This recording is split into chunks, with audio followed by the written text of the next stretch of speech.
This is music, and this is still the summer of Simon.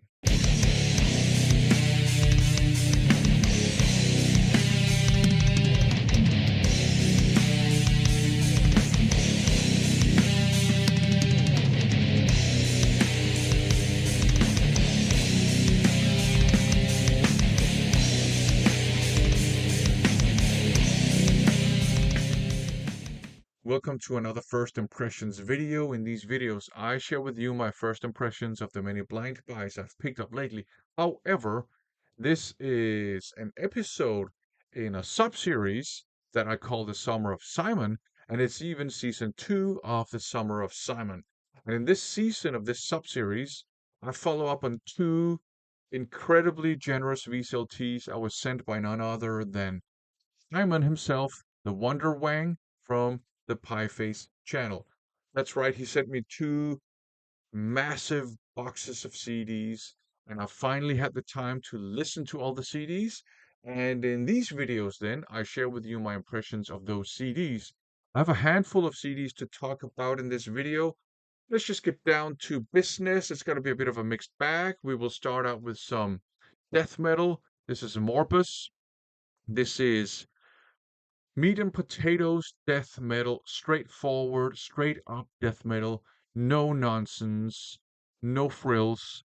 Uh, Quite old school sounding, but also slightly modern sounding. Lots of just solid death metal riffs, a little bit of groove every now and then, actually, which I like in death metal.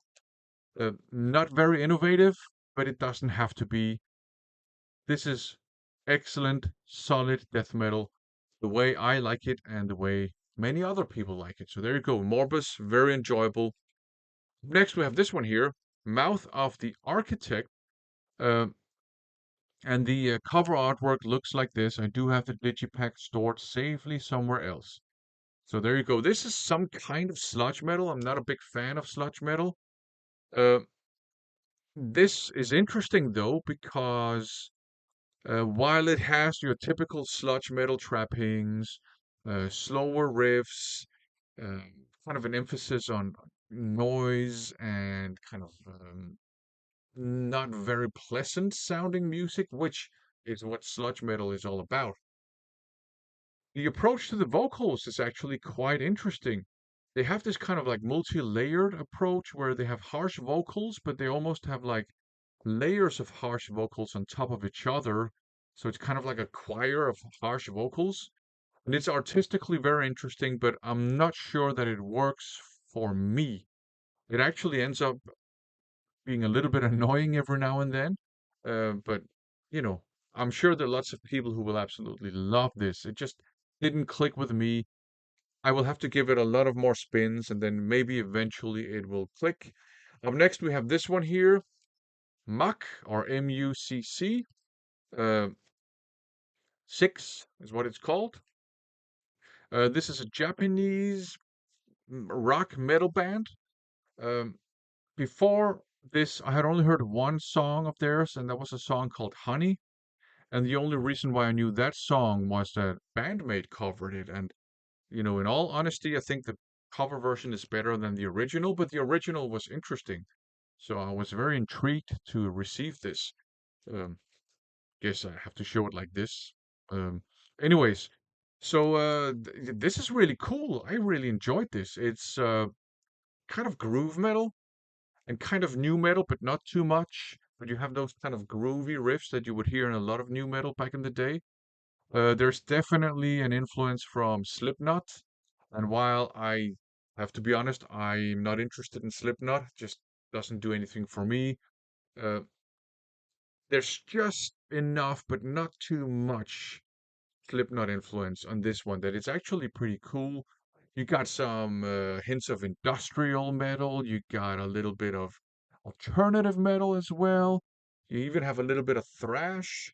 Uh, they're not afraid to do some melodic stuff either. Um, Maybe it's even mildly progressive in its own strange way. So as you can hear, there's a lot of different stuff going on this one. It's actually really interesting, really enjoyable. What I really like about it, that's actually the groovy riffs. Even the new metal ish groovy riffs, although I'm not a fan of new metal. So yeah, this was really cool. I like this. It was awesome, actually. Up next, we have this one here, the new black. It's called A Monster's Life. And it looks very Japanese for sure, but as far as I understand, it's a German band. The hype sticker says 10 tracks, no bullshit, no dead weights, produced by Jakob Hansen, Volbeat, Pretty Mates. That doesn't mean that Jakob Hansen was actually in Volbeat and Pretty Mates. It means he produced some of their output. Uh, a band that Jakob Hansen, I guess, still is in, that's Invocator. Um, and he also sang in Anubis Gate on a couple of albums. And you can definitely hear that this is a Jakob Hansen production. It's very professional. The guitar tone is very heavy. It's very clean and pristine. A lot of attention has been paid to detail and all that stuff. So it's quite heavy sounding. Musically, it's kind of this modern kind of hard rock. Um, Maybe a little bit like early Alter Bridge with that heavy guitar tone and those kind of slight alternative rock influences. Uh, Also, Nickelback, just heavier than Nickelback and not as lame as Nickelback. Uh, it's pretty good, this. I mean, it's solid. It's not innovative. There's nothing new under the sun. It's pretty harmless as well. Uh, but it's 10 solid songs, quite heavy. This is nice to have on in the background while doing other stuff. So, you know, it won't distract you because there's nothing crazy going on, but at least you won't have silence in the background. So, yeah, this is pretty solid, not bad at all, but not innovative or groundbreaking or anything at all. Very good production though, and you know, harmless, modern hard rock, but not bad. Kind of butt rock in a way, if we're being honest. And speaking of butt rock, we actually do have Nickelback. This is for all the right, or just all the right reasons. Uh, Nickelback they have the honor of being the most unpopular popular band in the world, or maybe the most popular unpopular band in the world. A lot of people hate these guys. A lot of people love these guys. I think maybe very passionate rock and metal fans tend to dislike Nickelback, and a lot of casual fans tend to like Nickelback because that way they can get some rock into their lives, but it's kind of harmless, uh, you know, rock music, you know what I mean? Uh, I don't think this is as bad as people say it is. You got catchy riffs, you got some catchy songs, they know how to write a good, chorus, but it is very formulaic and it does get boring really quickly, I have to say. Um, and It's definitely butt rock, for sure. And the lyrics are stupid as hell.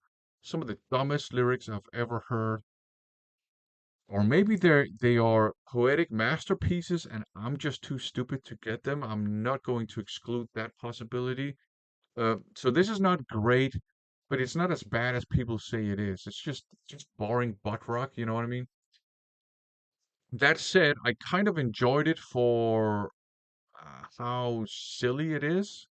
I kind of like it ironically, if you know what I mean. Um, so I enjoy this, but for all the wrong reasons, if you know what I mean. So yeah, this is what I'll listen to, and I'll have a good laugh at it, if I'm being honest. So there you go, a handful of CDs, a bit of a mixed bag. We had some great death metal. We had some really interesting Japanese kind of mix of all sorts of things. We had some solid butt rock, and we had some pretty stupid butt rock. But as always, go and check out those albums yourself and see if you like it or not. For now, thanks for watching.